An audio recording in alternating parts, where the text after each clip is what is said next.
नमस्कार दोस्तों, एक बार फिर से स्वागत है आपका हमारे इस चैनल पर। दिन की शुरुआत एक अच्छे काम से हो, इसलिए कमेंट बॉक्स में जय माता दी जरूर लिखें। नमस्कार मित्रों, बहुत बहुत स्वागत है आप सभी का हमारे YouTube चैनल में। दिन की शुरुआत एक अच्छे काम से हो, इसलिए कमेंट बॉक्स में सच्चे मन से जय शनिदेव जरूर लिखें, क्योंकि आपका सारा जीवन ही शनिदेव की कृपा पर चलता आया है और आगे भी चलता रहेगा। तो कमेंट बॉक्स में सच्चे मन से जय शनिदेव लिखना ना भूलें। साथ में इस वीडियो पर एक लाइक कर दें। मित्रों, विदेश यात्रा हमारे जीवन में नए अवसर लेकर आती है और नई उन्नति लेकर आती है, और हम में से अधिकांश लोग की इच्छा होती है कि जीवन में कम से कम एक बार तो विदेश यात्रा कर ही लें।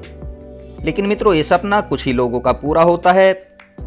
क्या आप जानते हैं कि व्यक्ति अपनी जन्म कुंडली में संयोग को देखकर, योगों को देखकर पता लगा सकता है कि उसके जीवन में विदेश यात्रा का अवसर है भी या नहीं? क्योंकि ज्योतिष के अनुसार जो हमारी कुंडली होती है, उसके अध्ययन से आप खुद भी ये पता कर सकते हैं कि क्या आपकी कुंडली में विदेश यात्रा का योग है या नहीं है। तो मित्रों, आज की इस वीडियो में हम तुला राशि के बारे में बात करेंगे कि तुला राशि के लोग किस किस भाव में बने योग से विदेश यात्रा कर सकते हैं, कौन कौन से भाव विदेश यात्रा के लिए महत्वपूर्ण होते हैं। तो आइए जानेंगे वीडियो में विस्तार से। दोस्तों, ये भी जानेंगे कि क्या फरवरी माह में आप लोगों की यात्रा हो सकती है। लेकिन मित्रों, आगे बढ़ने से पहले आप सभी से हमारा रिक्वेस्ट है, निवेदन है, अगर आप चैनल पर पहली बार आए हैं और आपकी भी राशि तुला है तो नीचे लाल बटन है, इसको दबाकर आप हमारा चैनल सब्सक्राइब ज़रूर करें। साथ में नोटिफिकेशन भी ऑन कर लें, बेल आइकन पर क्लिक कर दें, ताकि आपको हमारे प्रति एक वीडियो की नोटिफिकेशन प्रतिदिन समय से मिल सके। दोस्तों, अगर अभी तक आपने इस वीडियो पर एक लाइक नहीं करा है तो कंजूसी बिल्कुल ना करें, एक लाइक जरूर करें। तो हम यहाँ पर बात कर रहे हैं तुला राशि की। तुला राशि के जातकों के लिए 2021 के फरवरी माह में कौन कौन सी विदेश यात्रा हो सकती हैं और किस योग के बनने से ये चीज़ संभव होगी। तो आइए जानते हैं मित्रों। आपको बता दें कि जो हमारी कुंडली होती है उसमें पूरे 12 भाव होते हैं और हर भाव का अलग एक महत्व होता है। और किसी भी कुंडली के 8वें भाव यानी कि अष्टम भाव, नवम, सप्तम और 12वां भाव, ये सभी भाव विदेश यात्रा से संबंधित होते हैं, जिसके आधार पर हम ये पता लगा सकते हैं कि विदेश यात्रा का योग आप लोगों के लिए बन रहा है या नहीं बन रहा है। इसके अलावा देखिए, तृतीय भाव में भी हम विदेश यात्रा के बारे में पता लगा सकते हैं। देखिए, ये यात्रा का भाव है या नहीं है। और जो हमारी कुंडली में अष्टम भाव होता है तो ये समुद्री यात्रा का प्रतीक माना जाता है। 8वां भाव समुद्र से जुड़ी यात्रा का भाव होता है, यानी जब अष्टम भाव में कुछ योग बनते हैं तो वहाँ समुद्री यात्रा का योग बनता है, और साथ ही इसको विदेश यात्रा से जोड़कर भी देखा जाता है। इसके अलावा जो 7वां और 9वां भाव है वो विदेश यात्राओं में व्यापार, व्यवसाय या वाहन आदि के लिए सहायक होता है। तो मित्रों, क्योंकि आज हम बात कर रहे हैं तुला राशि के बारे में कि तुला राशि के लोगों के लिए कौन कौन सी चीज़ों में, कौन कौन से भाव में क्या क्या योग बनते हैं जो कि विदेश यात्रा की तरफ इशारा करते हैं। मित्रों, सबसे पहले देखिए, जो तुला राशि का नवमेश है यानी भाग्य का जो स्वामी है बुध, अगर उच्च का होकर 12वें भाव में स्वराशिगत होकर जिस स्थिति में हो जाए, यानी अगर आप अपनी कुंडली में देखें तो उसमें बुध अगर उच्च का होकर 12वें भाव में यदि बैठा हो और राहु से प्रभावित हो जाए, तो मित्रों इससे राहु की दशा और अंतर्दशा जो होती है वो व्यक्ति को विदेश यात्रा कराती है। और यदि आप अपनी कुंडली में इस चीज़ को देखेंगे तो आप समझ पाएंगे कि आगे आने वाले समय में ये स्थिति कब बनेगी या पीछे ये स्थिति कब बनी है। तो मित्रों, इस तरह से आपकी विदेश यात्रा आपके प्रयास करने से जरूर होगी। इसके अलावा देखिए, दूसरा योग कैसे बनता है। यदि चौथे भाव का स्वामी और नवमेश नवम भाव के स्वामी का अगर परस्पर संबंध हो जाए तो भी विदेश यात्रा का योग बन रहा है। इसके अलावा नवमेश और दशमेश, इनका अगर परस्पर संबंध हो जाए या युति हो जाए या फिर इनका सीधा दृष्टि संभव हो जाए तो इससे भी विदेश यात्रा का योग बनता है। और जब तुला लग्न में शुक्र और सप्तम भाव में चंद्रमा हो तब जातक विदेश यात्रा जरूर करता है। तो मित्रों, ये कुछ ऐसे योग हैं जो विदेश यात्रा कराते ही कराते हैं। इसके अलावा देखिए, कुछ और योग भी होते हैं, जैसे कोई व्यक्ति विवाह के बाद विदेश चला जाता है तो कुछ ऐसे योग भी होते हैं। और वो कैसे होते हैं, देखिए उनके बारे में भी जान लेते हैं। जब सप्तम और 12वें भाव या उनके स्वामियों का परस्पर संबंध हो जाए तो तब व्यक्ति अपने विवाह के बाद विदेश यात्रा करता है।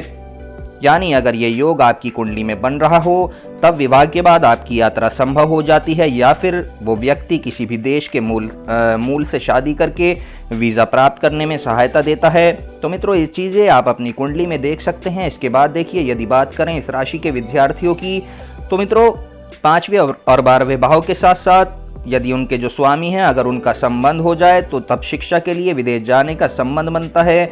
यानी जो विद्यार्थी विदेश में रहकर शिक्षा ग्रहण करना चाहते हैं, अप्लाई करना चाहते हैं, तो वह इस योग को जरूर देखें, क्योंकि इस योग में व्यक्ति पढ़ने के लिए विदेश जा सकता है, ऐसा संभव है। लेकिन ये तभी संभव है जब आप प्रयास करेंगे, क्योंकि दोस्तों बैठे बिठाए तो कुछ भी नहीं मिलता। जब तक आप प्रयास ना करें तब तक आपको कुछ भी आपके हाथ नहीं लगेगा।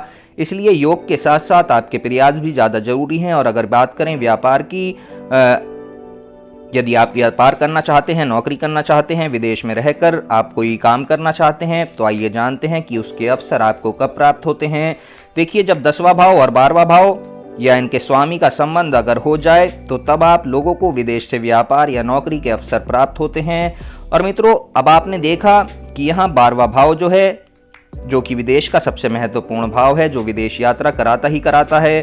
तो मित्रों, 12वें भाव में अच्छे ग्रहों की स्थिति का होना बहुत ही महत्वपूर्ण होता है। इसके बाद देखिए, चौथा और 9वां भाव का संबंध अगर हो जाए तो तब आपको अपने पिता के व्यापार के कारण या पिता के धन की सहायता से विदेश यात्रा करनी पड़ती है। तो कुछ इस तरह के योग आप लोगों के लिए बनते हैं। इसके अलावा देखिए, कुछ लोग व्यापार या धार्मिक यात्रा के लिए भी विदेश जाते हैं, तो तब कैसा योग बनता है। अगर 9वें और 12वें भाव का संबंध बने तो तब व्यक्ति या तो यात्रा के लिए विदेश जाएगा या फिर अपने पिता के किसी काम के सिलसिले में वो यात्रा करेगा। इसके अलावा देखिए, जो लग्नेश होता है यानी कि लग्न का स्वामी, ये यदि आपके सप्तम भाव में बैठ जाए और तुला राशि के लग्न के स्वामी जो कि शुक्रदेव हैं, यदि ये आपके सप्तम भाव में आ जाएं तो भी प्रयास करने पर व्यक्ति विदेश यात्रा कर सकता है, ऐसा संभव है। और देखिए, कुछ इस तरह के योग आप लोगों के लिए फरवरी माह 2021 में बनते हुए दिखाई दे रहे हैं। यानी आगे आने वाले महीने में फरवरी में आपके लिए विदेश यात्रा जरूर होगी, तो इसका लाभ आपको उठाना है। इसके अलावा देखिए, एक और चीज़, यानी कि राहु और चंद्रमा का योग अगर बनता है, किसी भी भाव में बने, तो उस व्यक्ति को अपनी दशा में विदेश या जन्म स्थान से दूर जाना पड़ता है। और साथ ही देखिए, एक बात और आती है कि अगर यह योग कुंडली में बन रहा है लेकिन बिगड़ जाता है तो इसके लिए क्या करना है। तब देखिए, उसके लिए आपको एक उपाय करना है। यानी अगर आपकी कुंडली में योग है लेकिन फिर भी विदेश यात्रा नहीं हो पा रही है, आप प्रयास भी कर रहे हैं लेकिन फिर भी ये योग बिगड़ जाता है, तो मित्रों तब आपको ये उपाय करने चाहिए। जैसे आप प्रतिदिन हनुमान जी के मंदिर में जाकर उनसे प्रार्थना करें, हनुमान चालीसा का पाठ करें और उसके बाद हनुमान जी की उल्टी परिक्रमा यानी कि घड़ी की सुई के विपरीत दिशा में करें। और परिक्रमा कुछ ऐसे करें जिससे बजरंगबली की मूर्ति आपके बाएं हाथ की तरफ हो, और कम से कम 3 बार ये परिक्रमा आपको करनी है। और ये आप प्रत्येक मंगलवार के दिन करना शुरू करें। तो इससे आपकी राह में जो बाधाएं आ रही हैं, समस्याएं आ रही हैं, विदेश यात्रा में जो रुकावटें हैं, ये उपाय उन सभी बाधाओं को दूर कर देगा। इसलिए आप ये उपाय जरूर करें, क्योंकि फरवरी माह में आप लोगों के लिए कुछ ना कुछ यात्रा के योग जरूर बन रहे हैं। तो मित्रों, जानकारी अगर आपको पसंद आई है तो वीडियो पर एक लाइक कर दें, कमेंट बॉक्स में जय शनिदेव लिखना ना भूलें। धन्यवाद।